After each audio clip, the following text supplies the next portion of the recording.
नमस्कार मंडळी, स्वागत आहे तुमचं आजच्या नवीन ब्लॉगमध्ये आणि शुभ सकाळ सगळ्यांना.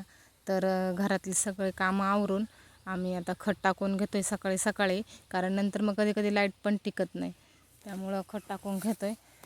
आणि खत पण आम्हाला खूप लांबून व्हायला लागते, कारण रस्त्याच्या कडेला गाडी उभी केली आहे आणि पूर्ण त्या कडेला खत न्यायच्या ते, त्यामुळं 2-2 गोणी वाहतो आहे. पण 2 गोणींना पण एवढे जड आहेत का त्या गोणी, लई जड आहेत गोणी. थोडंसं ओलंच खत आहे आणि हे कोंबड खत आहे त्यामुळं. आणि आम्हाला बऱ्याच गोणी व्हायच्या होत्या, प्रत्येक सरीला एक गोणी व्हायच्या होत्या. आम्ही लवकरच सुरुवात केली, पण खत काळ झालं सगळं वाहून.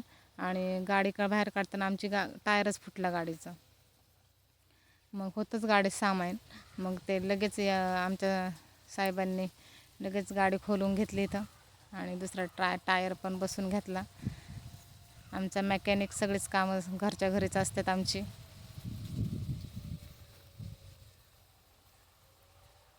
आणि टायर लय मोठा हे खोलत होते आणि खोलून एवढा बघा टायर बघा कसा फुटला आहे. आणि नशीब तरी स्टेपनी गाडीतच होती, नाहीतर आजचं सगळं वांदच झालं असतं कामाचं. तो टायर काढून दुसरा टायर खोलला, बसवला. चला तर मग बाय.